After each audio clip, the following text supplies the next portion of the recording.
Okay. Look at the crazy part is she had to stay in. Yeah. The dog used to Yeah. and I went to go pick her up. And she's like, what's your dog's name? And I said, Dave. To show a wide room. I said, what's the last name? He said, you got more than one. I said, actually, we have 3 days. I didn't realize I was missing that. Yeah. So. I'm like, well, all right. It's a good thing they asked for the last name. Exactly. Is this your remote? Yeah, so, or some dogs don't like me, which is the most likely scenario. What you done in that? They didn't tell You me. think it was only, you started in 8 minutes or something? I didn't see it in the tape. In theory. But, yeah. See? No, I'm just doing it. Yeah. They would have said No, man, I'm gonna be like you. Don't grow up. It's a big mistake, I'm gonna tell you. It's better than the alternative, bro. I'm glad you made it this far. I know. I can't believe I did that. You know, I'm not bad for 70. Huh? I'm not bad for 70. Not at all, you look great. I'm 71. I know, man. I know. Not too bad. I'm not bad for those old guys.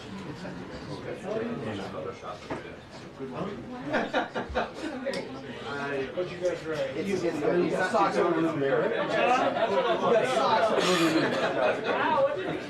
It sounded like you were very sure somebody was I know it. What, you guys jumping up sea mountain or something? Oh, it lied. You jinxed it. Oh, thank you. No, this guy brand new too. Oh. do you want to pack it?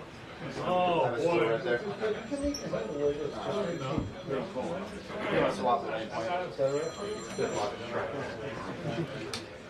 I'll be fine.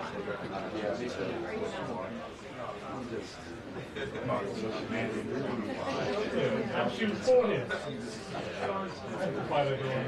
Who's pulled today? Rodney, you pulled today? Yeah, that's what they say. What do they say? I don't want to say it out loud, because the microphone's open. I think you embrace what you fear, young Jedi.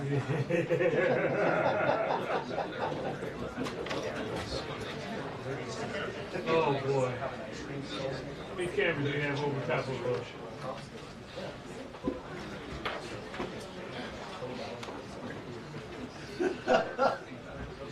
That's good. No pressure. The boss says it's in, maybe they have retail.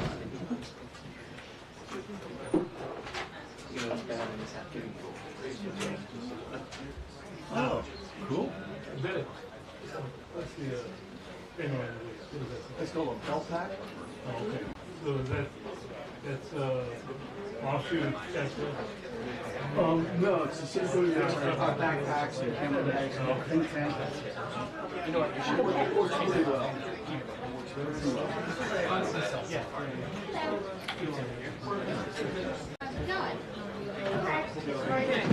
Thanks, Sean. Great to see you. I don't see one.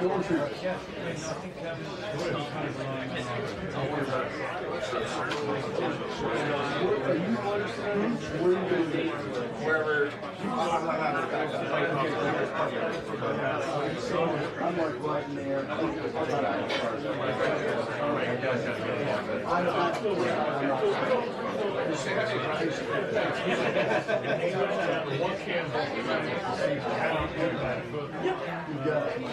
I need to go for 2, but no. It makes no sense. I mean, but it used to be as I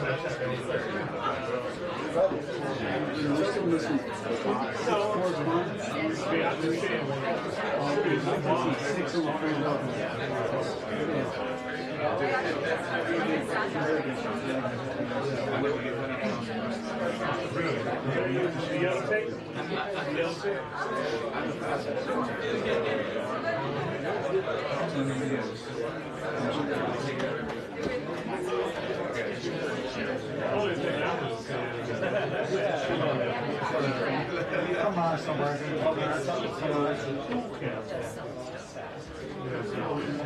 can't be by itself. And everybody else will go back. And you said you've done the whole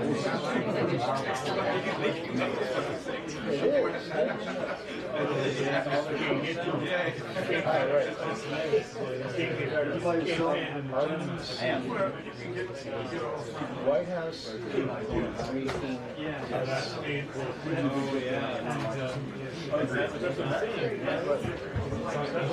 Right.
Over here. Kelly.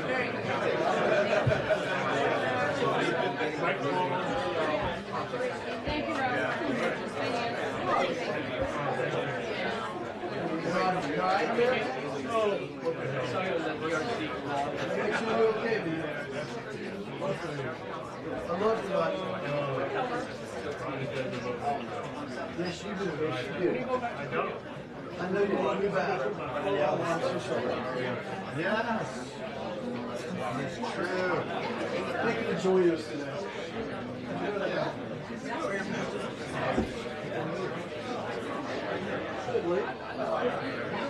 I'm excited.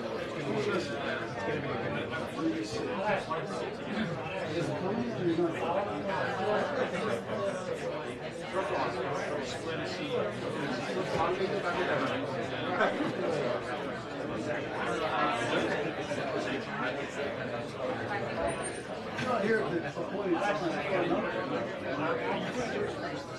Cancel.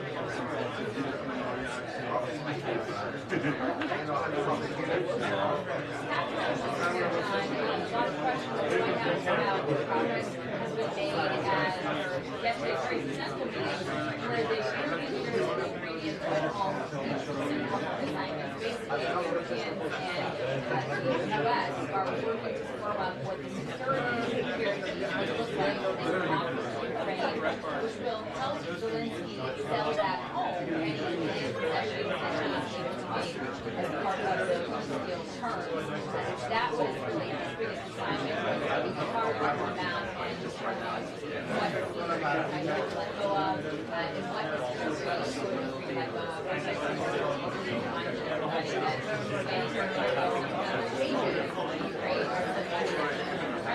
and so leaders yesterday left how he's going to work that out to him, but that is his job basically over the next few days. He had said after yesterday's meeting that they all go to sort of formalize on paper what the plan is going to be, and then he said, once that is done,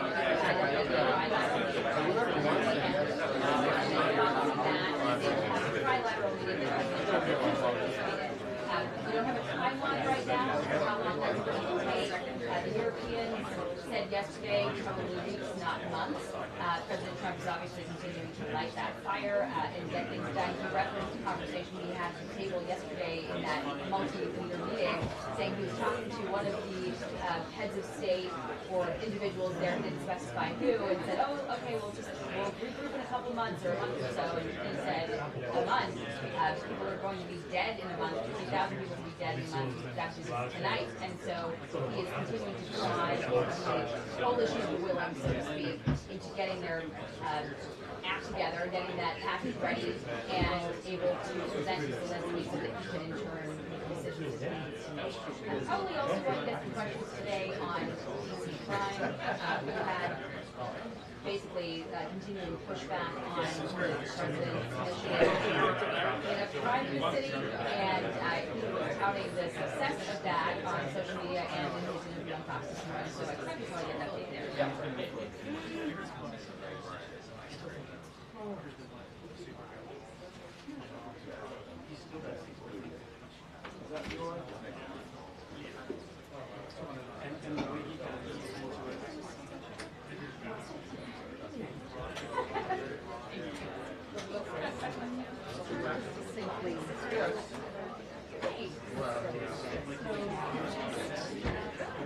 Oh, good.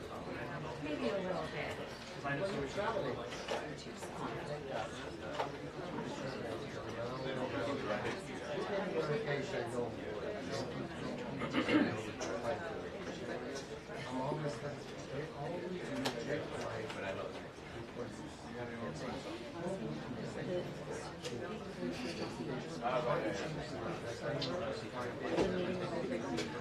So that was No.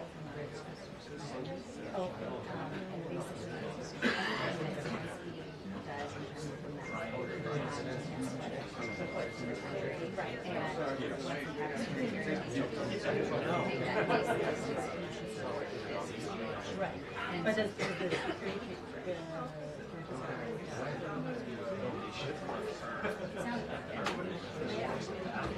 because it's not willing to talk about always willing to go out and listen to what he's always that position is not Were you here when Trump was giving No.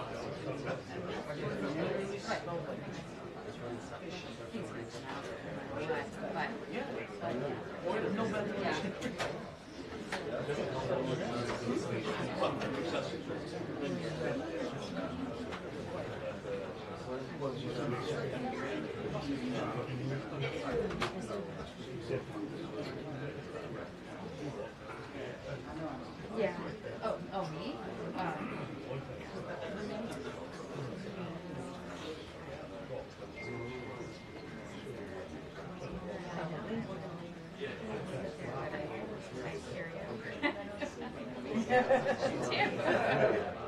I hang out all the time.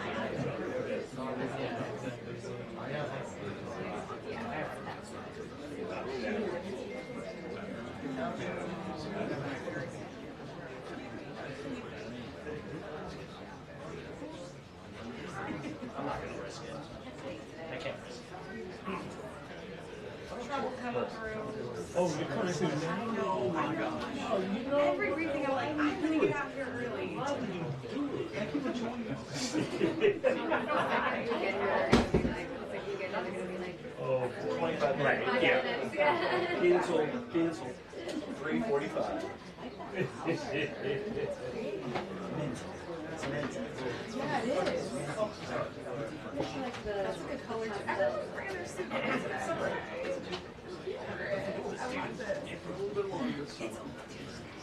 Can't wear that after Wednesday. What's tomorrow? Only wearing. What I look like? Oh, it's Monday. Yeah. Very cool guy.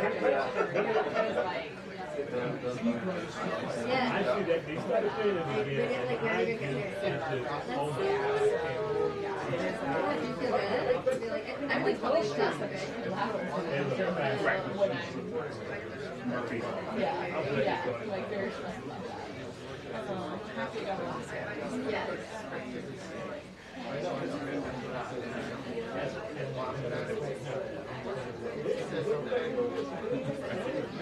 Everybody don't like it.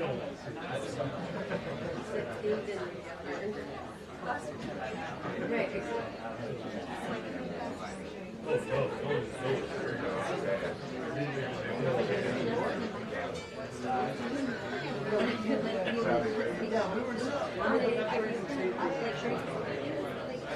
I mean, that would be one way to answer.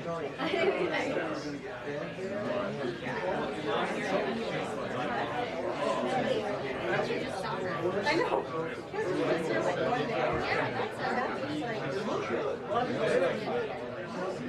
That was spread. Chicken presentation. I don't know what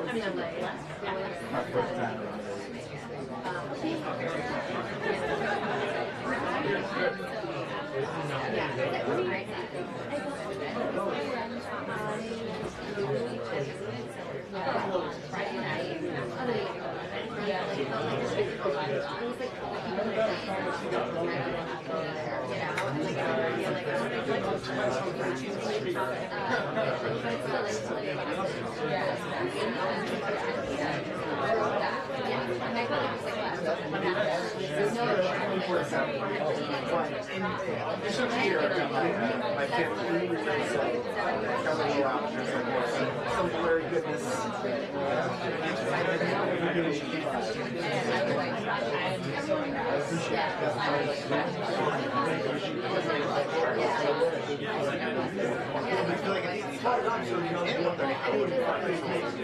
You'll be able to vote if you want to.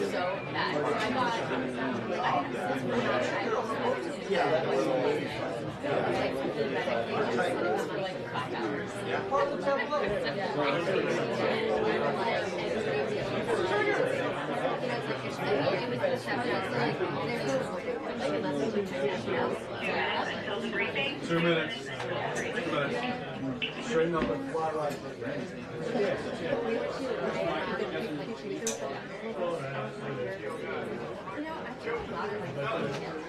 But I mean, like,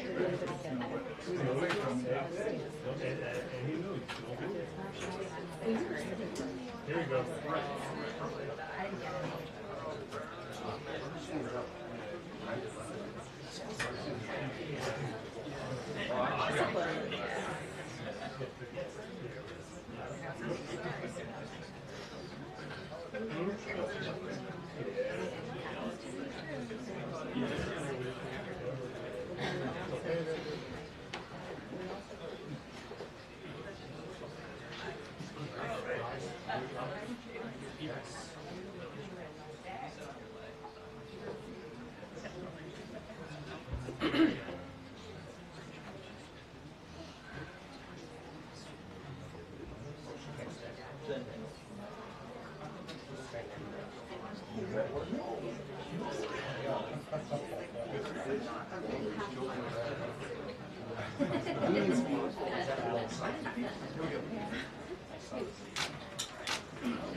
Good afternoon, everybody. Good afternoon. How are you? Good to see all of you. What we've witnessed President Trump accomplish over the last few days has been nothing short of remarkable. We are now 3.5 years into the war between Russia and Ukraine, a brutal conflict that has claimed hundreds of thousands of Russian and Ukrainian lives and cost trillions of dollars. The weakness and incompetence of Joe Biden foolishly allowed the killing to start in the first place. Until President Trump returned to office in January, the bloody and broken Biden status quo was to endlessly force American taxpayers to fund Ukraine no matter the cost, no matter how long it takes, and no matter how many lives were lost. There is no denying that Biden's America Last foreign policy moved the world further away from peace. President Trump rejected that failed approach and instead, over the last 7 months, has relentlessly pursued peace throughout his second term. And thanks to President Trump's efforts, we finally have movement after years of deadly gridlock. On Friday, as you all know, many of you were there, President Trump hosted Russian President Vladimir Putin in Anchorage, Alaska, for a bilateral meeting. This was the first time President Putin has been to the United States since 2015, and the first time he has met with an American president in years. President Putin publicly confirmed what President Trump has said all along. The war between Russia and Ukraine never would have started in the first place if President Trump were in office. This was always obvious to any person with a shred of common sense. Just look at what took place during the last 4 administrations. Under George W. Bush, Russia invaded Georgia. Under Barack Obama, Russia took Crimea. Under Joe Biden, Russia invaded Ukraine. But under President Trump, Russia did not invade nor take anything. President Trump is the only president this century, Republican or Democrat, who has held Russia in check and ensured peace in Europe. That's because Russia has always greatly respected President Trump and his peace through strength foreign policy approach. But overall, the bilateral talks in Alaska were very productive, and multiple key points were agreed to between the two leaders that truly opened up the door for Phase 2 discussions, which took place yesterday here at the White House, within 48 hours of that meeting in Anchorage, I may add. As you all know, there were many European leaders here, as well as Ukrainian President Zelenskyy. They all traveled here to meet with President Trump to maintain the momentum and work toward a lasting peace. Across the board, every leader credited President Trump for his decisive leadership that has reignited the dialogue in hopes of finally bringing this war to a peaceful conclusion. 2 quotes in particular capture the progress that was made and the optimism moving forward. Finnish President Alexander Stubb said, "I think in the past 2 weeks, we've probably had more progress in ending this war than we have had in the past 3.5 years. Again, that is the president of Finland, a country that shares a border with Russia. That's what we call the President Trump effect. NATO Secretary General Mark Rutte also summed it up well. Without President Trump, this deadlock with Putin would not have been broken. He is the only one who could do this." Following the encouraging conversations yesterday, President Trump spoke with President Putin by phone, and he agreed to begin the next phase of the peace process, a meeting between President Putin and President Zelenskyy, which would be followed, if necessary, by a trilateral meeting between President Putin, President Zelenskyy, and President Trump. As the president said, Vice President Vance, Secretary Rubio, and Special Envoy Witkoff will continue to coordinate with Russia and Ukraine to make this happen as soon as possible. It's very important to remember that before President Trump's landslide victory last November, there was no end in sight to this bloodshed. Now, there may finally be light at the end of the tunnel and an opportunity for lasting peace. That's because President Trump is the peace president, and American leadership is back on the world stage. It should not be lost on anyone in this room that world leaders are coming right here to Washington, D.C. for help. While previous presidents have traveled halfway around the world to apologize for America, President Trump stands up for America, and he has firmly restored America's status as the undisputed leader of the free world. However, one thing that has absolutely not changed is the media's negative and downright false coverage of President Trump and his foreign policy accomplishments. From the beginning of this entire process, much of the left-wing media has been actively rooting against the President of the United States in the pursuit of peace. Initially, the media ridiculously claimed that President Trump was somehow beholden to Russia for even agreeing to have a face-to-face discussion with President Putin inside of the United States. The media said President Trump was making a grave mistake by, quote, legitimizing Putin. They were aghast that President Trump would treat another world leader like a world leader. The media relentlessly attacked President Trump and claimed he suffered a, quote, major defeat for not immediately emerging with a final agreement, even though he said heading into that meeting, this was a meeting to listen and to understand how to move the ball forward. All weekend following those historic U.S.-Russia bilateral talks, we listened to clueless pundits on television trying but failing to claim that the president had failed. The so-called experts in the foreign policy establishment, whose record is nothing but endless wars, trillions of wasted taxpayer dollars, and dead Americans, have the nerve to try and lecture President Trump, who has solved 7 global conflicts in 7 months, about peace. This is the same president, by the way, who brokered the Abraham Accords in his first term, on top of more than half a dozen other peace deals this year alone, as I just said. We also saw yesterday the president of Ukraine and all of the other major leaders of Europe fly across the Atlantic Ocean to meet President Trump at the White House because of the progress that was made, and that, if you ask the media, failed meeting, but it was not. It was highly productive and it was successful. This is why Americans' trust in the mass media is at a lowest point in more than 5 decades. Diplomacy is a delicate process, and instead of reporting the facts about what is happening here at this White House and what is happening between this president and other leaders around the world, many outlets in this room continue to try to actively undermine the president and sabotage the efforts towards peace. That is why I felt the need to set the record straight. In other news, on the home front, President Trump's efforts to make D.C. safe again are working. There have been a total of 465 arrests since the start of this operation on Thursday, August 7th. Last night, there were a total of 52 arrests, including the arrest of an illegal alien MS-13 gang member with convictions for DWI and drug possession. Thanks to President Trump's leadership and the outstanding work of both federal and local law enforcement, dangerous gang members like the one picked up last night will not be allowed on the streets of our nation's capital.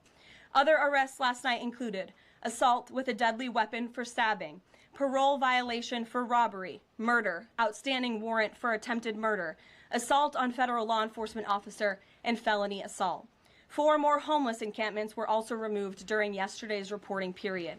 To date, a total of 48 homeless encampments have been cleared in Washington, D.C. by multi-agency teams. MPD patrol units are actively working with city officials to locate and clear additional encampments and remove homeless residents off of Washington's streets.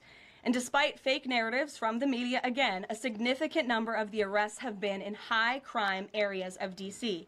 In fact, nearly half of all of the non-illegal alien-related arrests have occurred in wards 7 and 8, the two wards that have the highest number of violent crime, as well as homicides and assaults with dangerous weapons last year.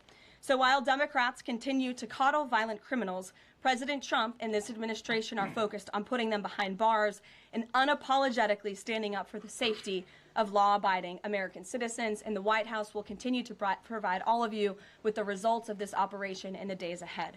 So with that, I will take your questions today. Here in our new media seat today, we have Jack Posobiec, who joined us in Anchorage, Alaska last week. Jack, thanks for being here. Why don't you kick us off?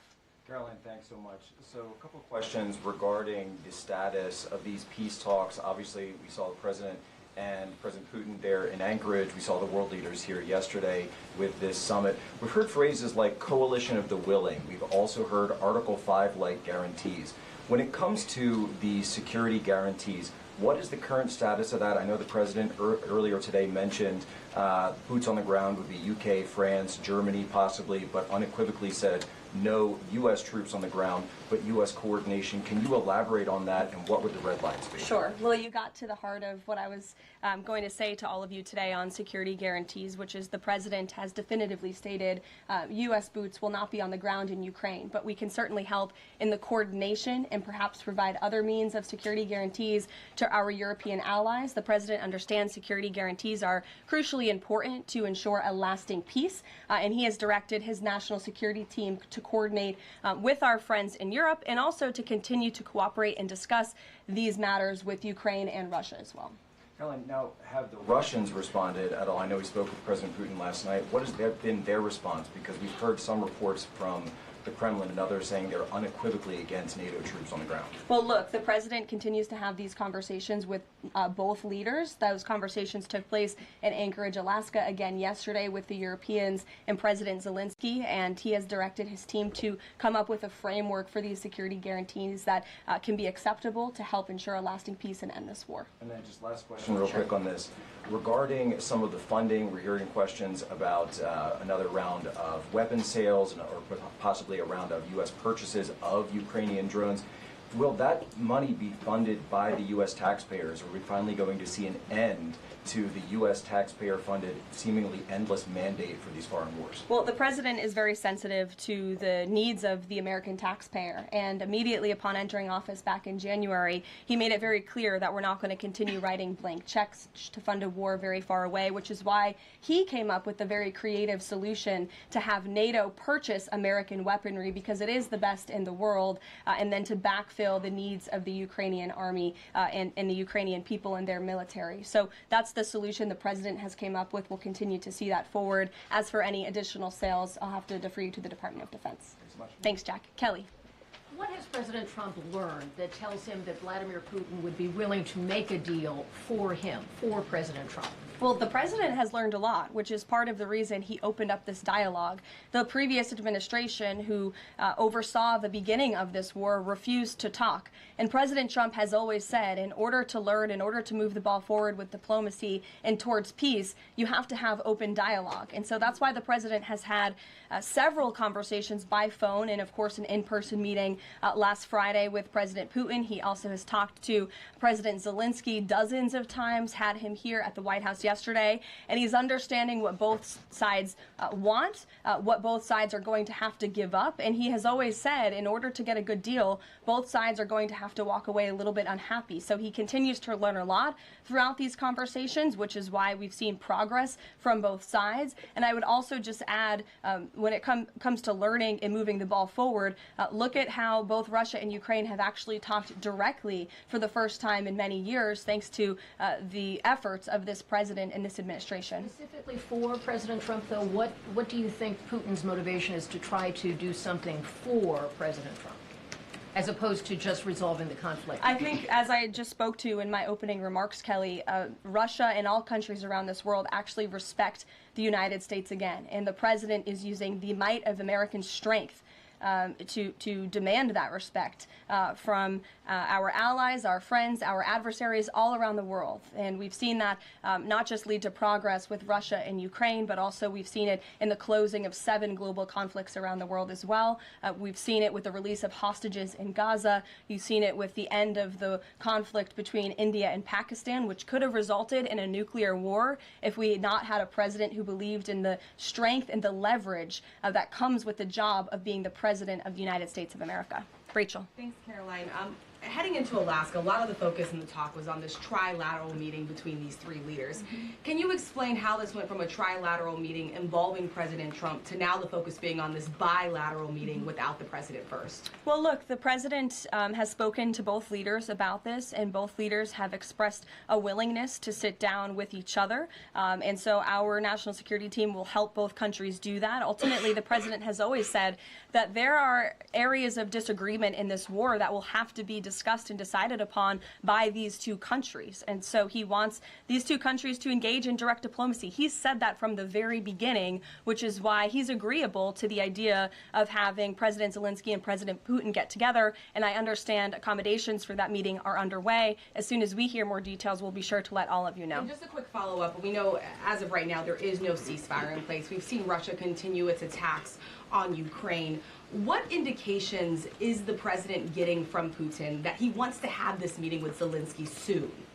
Because he spoke to him directly yesterday. And he expressed that sooner rather than later. He spoke to that directly yesterday, and the president put that in his statement that he gave to all of you, the news media, knowing you'd be asking following that conversation in the effort of transparency. Haley. Hey, thanks, Caroline. You made clear note U.S. boots on the ground. Is the president considering U.S. boots in the air as a form of a security guarantee? Look, that was something the president mentioned on his interview this morning. It is an option and a possibility. I won't certainly rule out anything as far as military options that the president has at his disposal. I'll let him do that. I can tell you he's definitively ruled out boots on the ground. Sure. Thanks, Caroline. Just about the possible venue for the talks, can you confirm that Putin suggested Moscow as a venue for the bilateral talks? And if so, doesn't that indicate that Putin is perhaps not serious about this, that he's suggesting a venue that there's no way that Zelenskyy is going to go to? Look, I'm not going to litigate the private conversations between the president and President Putin, aside from what the president himself has already spoken on. But I can tell you there are many options that are being discussed by our national security team right now with both parties. Can you give us an indication of where? I just told you we'll provide you details as soon as we can. Thank you for trying, though. Libby.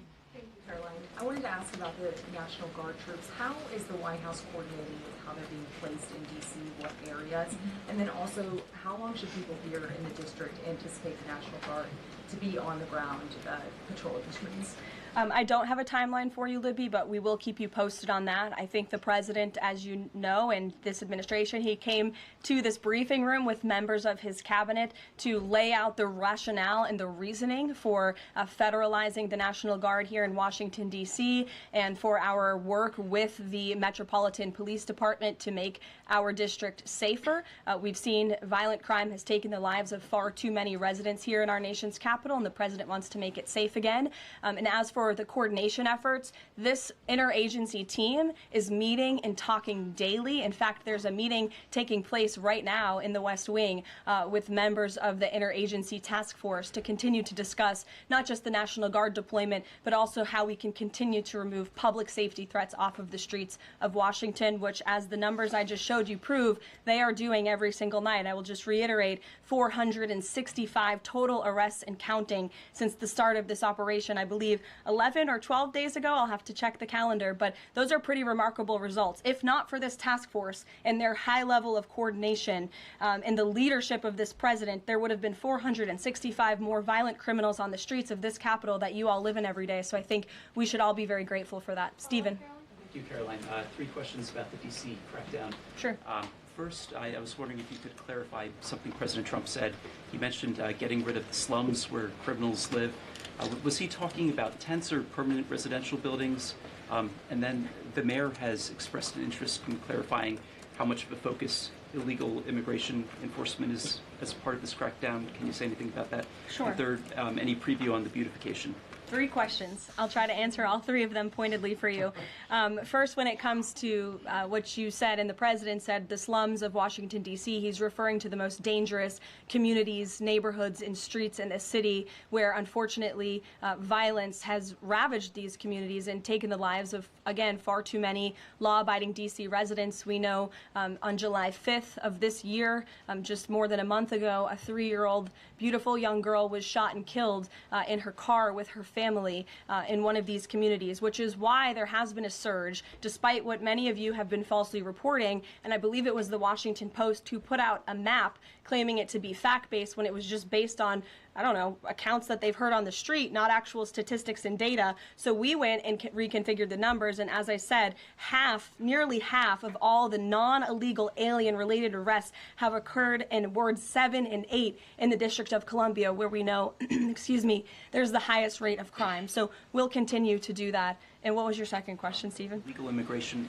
how much of a focus that is? Yeah, look, I mean, the focus is to make D.C. safe and beautiful and to remove public safety threats and violent criminals from our streets. If federal law enforcement, with the help of the Metropolitan Police Department, come across illegal aliens, of course, we are going to abide by this administration's policy of law and order, and we are going to remove illegal criminals from our nation's capital. They will be detained and deported, just like they are in every other community across the country.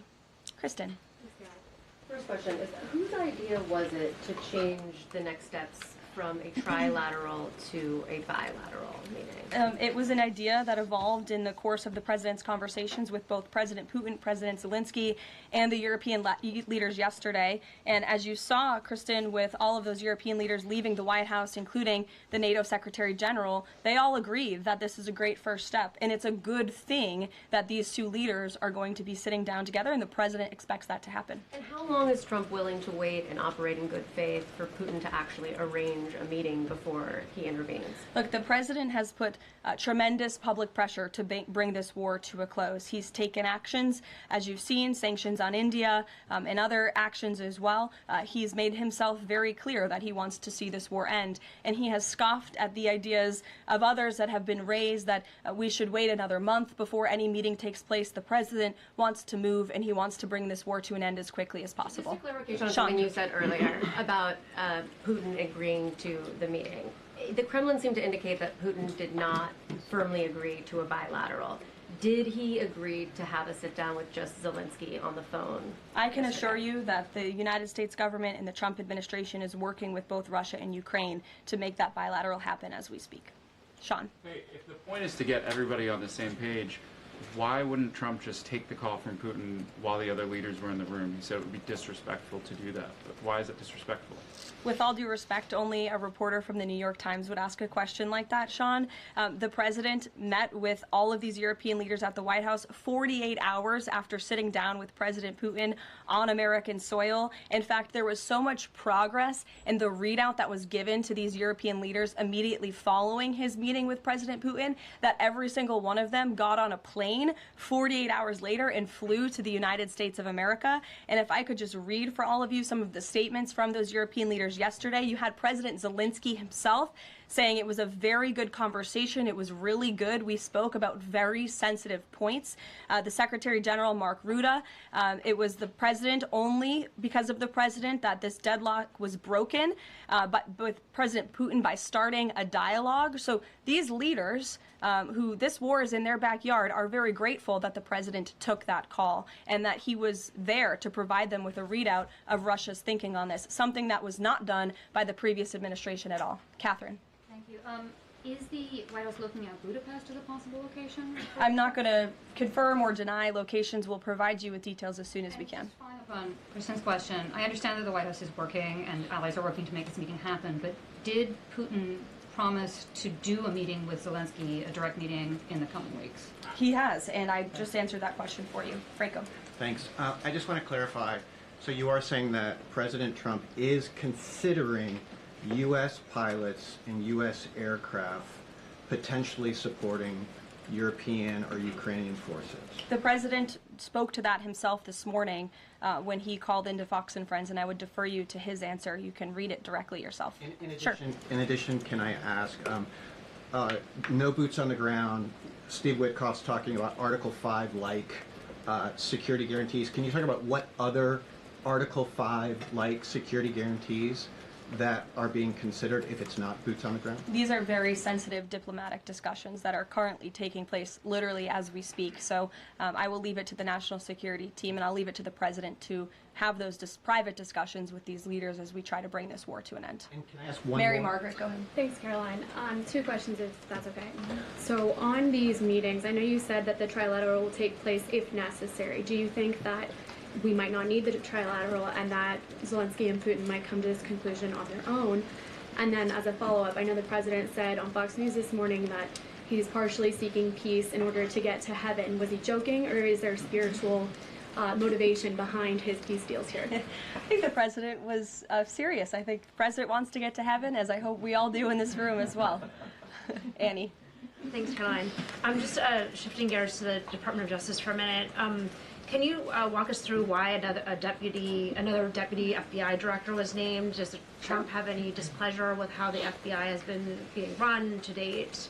And then I have a question about the antitrust division. No, Andrew Bailey is extremely qualified. As you know, he's been serving with honor as the Attorney General of Missouri, and he's been brought on as another set of very credible and experienced hands to work alongside the current Deputy Director, Dan Bongino, under the leadership of the Director, Kash Patel, and the Attorney General, Pam Bondi. And the FBI has been doing a tremendous job. We've seen their agents out on the streets as part of this interagency task force here in Washington.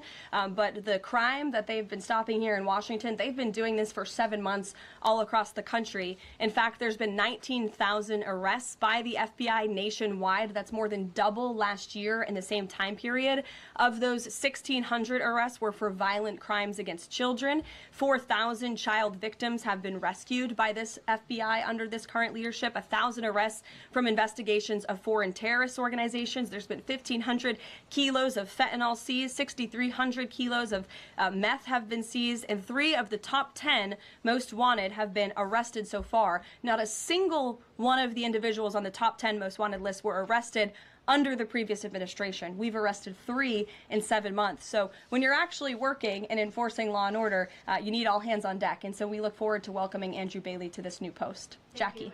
I have a quick question about Roger Alfred, who's a former DOJ official. He gave a speech in Aspen yesterday where he said that senior DOJ aides are cutting deals with favored lobbyists.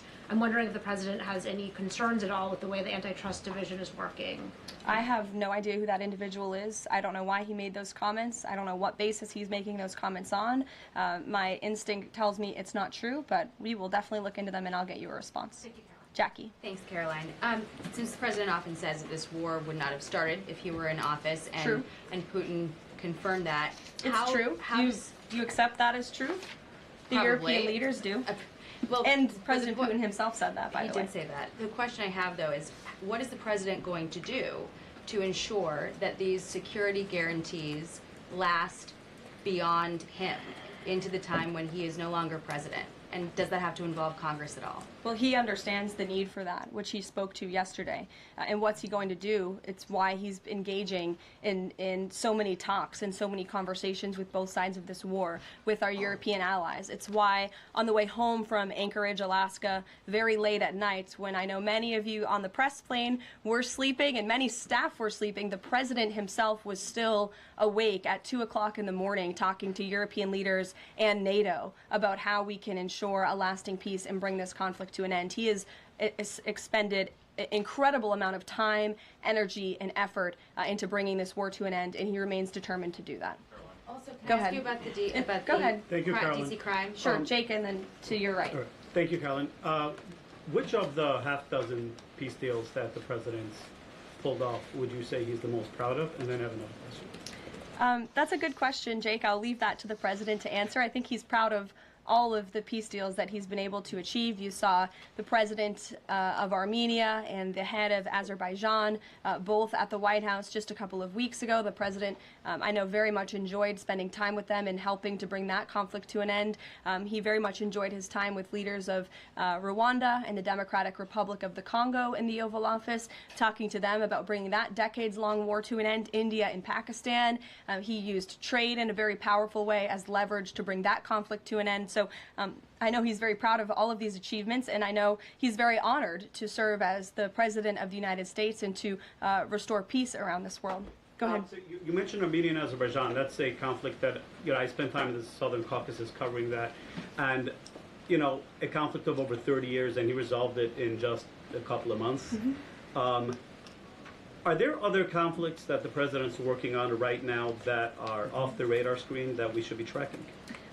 In fact, there are many. The State Department is always working around the clock under the leadership of Secretary Rubio and keeping the president apprised of conflicts that are bubbling up all over the world. But of course, as you all know, as we've talked a lot about in this briefing, he's spending a lot of time right now on ending this war in Russia-Ukraine, and of course the conflict in Israel and Gaza, which he wants to see come to a close as well. Sure, go ahead. So the president says that he's starting a movement to eliminate mail-in voting, but states administer elections, not federal authorities. So can you provide any more details about how the White House plans to eliminate that?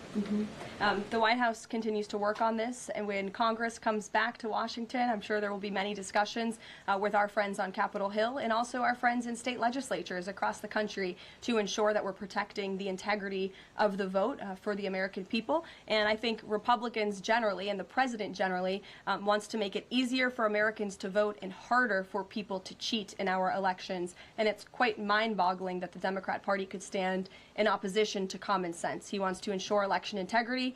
There were great efforts that were made in 2024. I won't get ahead of myself for Hatch Act reasons to get ahead for the next election, but I can assure you this is a priority for the president. Go ahead. If I could just follow up on your comments about Gaza. Sure. There was a ceasefire proposal put forward by both Qatar and Egypt. Hamas accepted it on Monday. Israel has yet to officially weigh in. I'm wondering if the U.S. was at all involved in it, if it's supportive of it, and whether or not the president believes Israel should accept it. I don't think it's a coincidence that Hamas accepted this proposal after the President of the United States posted a very strong statement about this conflict on Truth Social yesterday. I would refer you back to that statement. As for this proposal that Hamas has now accepted, the United States continues to discuss it, and I'll let the President weigh in on it definitively. You're welcome. Sure. Caroline, can you describe the president's perspective on taking a stake in Intel in exchange for federal grants? And is this are we expecting to see the White House make similar arrangements with other semiconductor companies and manufacturing companies?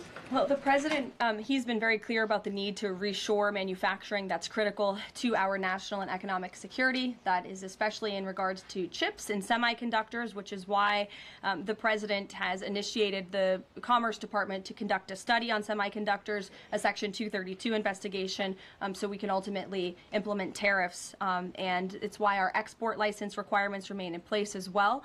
As for this 10% government stake deal, the Department of Commerce continues to work on it. I know Secretary Lutnick is working on it and ironing out the details, but the president wants to put America's needs first, both from a national security and economic perspective. And it's a creative idea that has never been done before to ensure that we're both reshoring these critical supply chains while also gaining something of it for the American taxpayer.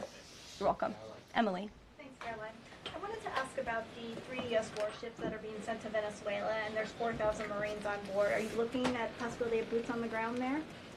What I will say with respect to Venezuela, President Trump has been very clear and consistent. He's prepared to use every element of American power to stop drugs from flooding into our country and to bring those responsible to justice. The Maduro regime is not the legitimate government of Venezuela. It is a narco-terror cartel. In Maduro, it is the view of this administration, is not a legitimate president. He is a fugitive head of this cartel who has been indicted in the United States for trafficking drugs into the country. And with that, I will leave you all, and we will see you later, if not tomorrow. And I look forward to taking more of your questions. Thank you. Thanks, Caroline. Thank you.